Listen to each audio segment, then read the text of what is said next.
everybody, Rainbow Dash here, and right here, I'm gonna read this book called The Body, written by Stephen King, established in 1982. Now we're here on Chapter 2.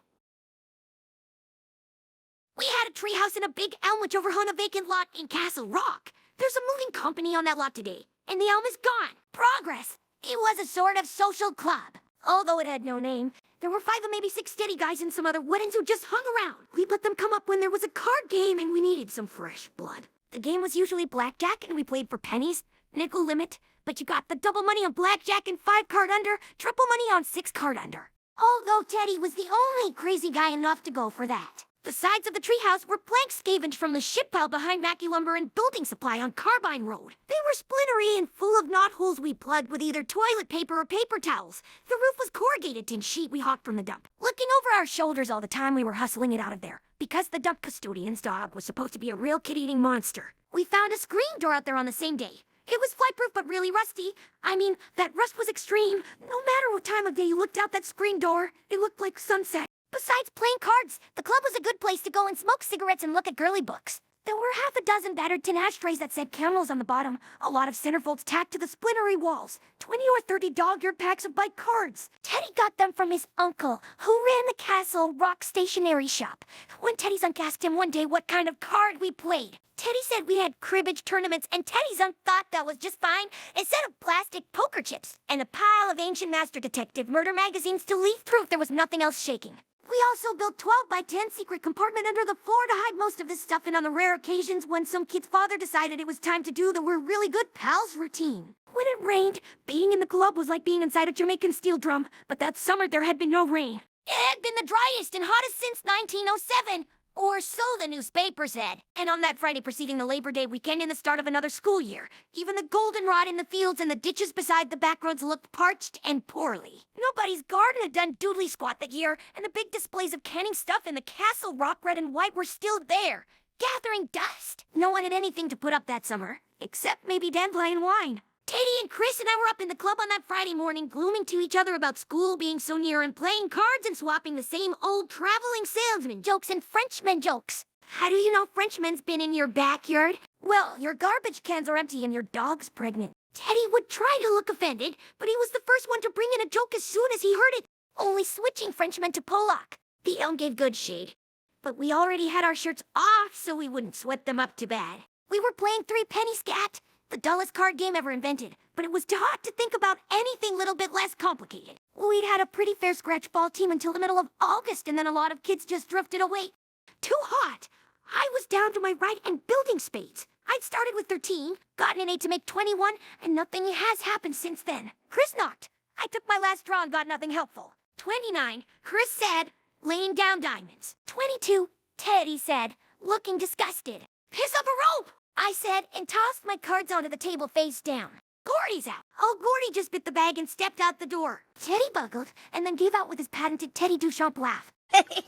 Like a rusty nail being slowly hauled out of a rotten board. Well, he was weird. We all knew it. He was close to being 13 like the rest of us, but the thick glasses and the hearing aid he wore sometimes made him look like an old man. Kids were always trying to catch smoke off him on the street, but the bugle in his shirt was just his hearing aid battery. In spite of the glasses and the flesh-colored button always screwed into his ear, Teddy couldn't see very well and often misunderstood the things people said to him. In baseball, you had to have him to play the fences. We beyond Chris in left field and Billy Greer in the right. You just hoped no one would have won that far because Teddy would go grimly after it. See it or not, every now and then he got bonked a good one, and once he went out cold when he ran full tilt boogie into the fence by the treehouse. He lay there on his back with his eyes showing whites for almost 5 minutes, and I got scared. Then he woke up and walked around with a bloody nose and a huge purple lump rising on his forehead, trying to claim that the ball was foul. His eyesight was just naturally bad, but there was nothing natural about what had happened to his ears. Back in those days, when it was cool to get your hair cut so that your ears stuck out like a couple of jug handles, Teddy had Castle Rock's first Beatle haircut. For years before anyone in America had ever heard of the Beatles, he kept his ears covered because they looked like lumps of warm wax. One day when he was 8, Teddy's father got pissed at him for breaking a plate. His mother was working at the shoe factory in South Paris when it happened, and by the time she found out about it, it was all over. Teddy's dad took Teddy over to the big wood stove at the back of the kitchen and shoved the side of Teddy's head down against one of the cast iron burner plates. He held it down there for about 10 seconds. Then he yanked Teddy up by the hair of the head and did the other side. Then he called the Central Main General Emergency Unit and told them to come get his boy. Then he hung up the phone, went into the closet, got his 410, and sat down to watch daytime stories on TV with a shotgun laid across his knees. When Mrs. Burrows from the next door came over to ask if Teddy was all right, she'd heard the screaming. Teddy's dad pointed the shotgun at her. Mrs. Burrows went out of the do-shop house at roughly the speed of light, locked herself into her own house, and called the police. When the ambulance came, Mr. Duchamp let the orderlies in and then went out on the back porch to stand guard while they wheeled Teddy to the old Porthole Buick ambulance on a stretcher. Teddy's dad explained to the orderlies that while the fucking brass had said the area was clear, there were still crowd snipers everywhere. One of the orderlies asked Teddy's dad if he thought he could hold on. Teddy's dad smiled tightly and told the orderly he'd hold until hell was a frigid their dealership, if that's what it took. The orderly saluted, and Teddy's dad snapped it right back at him.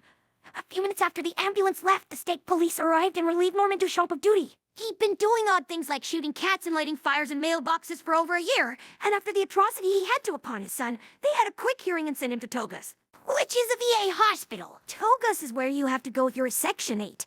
Teddy's dad had stormed the beach at Normandy, and that's just the way Teddy always put it. Teddy was proud of his old man in spite of what his old man had done to him, and Teddy went with his mom to visit him every week. He was the dumbest guy we hung around with, I guess, and he was crazy. He'd take the craziest chances you can imagine and get away with them. His big thing was what he called truck dodging. He ran out in the front of them on 196, and sometimes they'd miss him by bare inches. God knew how many heart attacks he'd caused, and he'd be laughing while the wind blast from the passing truck rippled his clothes. It scared us because his vision was so lousy. Coke bottle glasses or not, it seemed like only a matter of time before he misjudged one of those trucks. And you had to be careful what you dared him, because Teddy would do anything on a dare. Gordy's out. Screw! I said, and picked up a master detective to read while they played it out. I turned to he stomped the pretty code to death in a stalled elevator and got the right into it. Teddy picked up his cards, gave them one brief look, and said, I knock. You four-eyed pile of shit. Chris cried. Pile of shit has 1,000 eyes. Teddy said gravely, and both Chris and I cracked up. Teddy started it with a slight frown, as if wondering what had gotten us laughing. That was another thing about the cat. He was always coming out with weird stuff like, pile of shit has 1,000 eyes. And you could never be sure if he meant it to be funny or if it just happened that way. He'd looked at the people who were laughing with that slight frown on his face, as if to say, oh Lord, what is it this time? Teddy had a natural 30, Jack Queen, and King of Clubs. Chris had only 16 and went down to his ride. Teddy was shuffling the cards in his clumsy way, and I was just getting to the gushy part of the murder story, where this deranged sailor from New Orleans was doing the Bristol stomp all over this colored girl from Bryn Mawr because he couldn't stand being in the closed places. When we heard one coming fast up the ladder nailed to the side of the elm, a fist rapped on the underside of the trapdoor. Who goes? Chris yelled.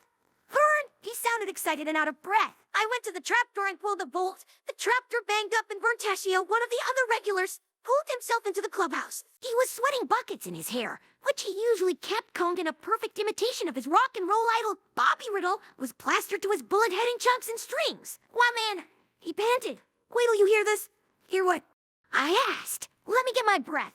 I ran all the way from my house. I ran all the way home, Teddy wavered in a dreadful little Anthony falsetto, just to say I'm sorry. Up your hand, man. You ran all the way from your place? Chris asked unbelievingly. Man, you're a little crazy. Vern's house was 2 miles down Grand Street. It must be 90 out there. This is worth it, Vern said. Holy Jesus, you won't believe this. Sincerely, he slapped his sweaty forehead to show us how sincere he was. Okay, what? Chris asked. Can you guys camp out tonight? Vern was looking at us earnestly, excitedly. His eyes looked like reasons pushed into dark circles of sweat. I mean, if you tell your folks we're gonna tent out in my backfield. Yeah, I guess so. Chris said, picking up his new hand and looking at it. But my dad's on a mean streak. Drinking? You don't know. You got to, man. Vern said, sincerely, you won't believe this. Can you, Corey? Probably. I was able to do most stuff like that.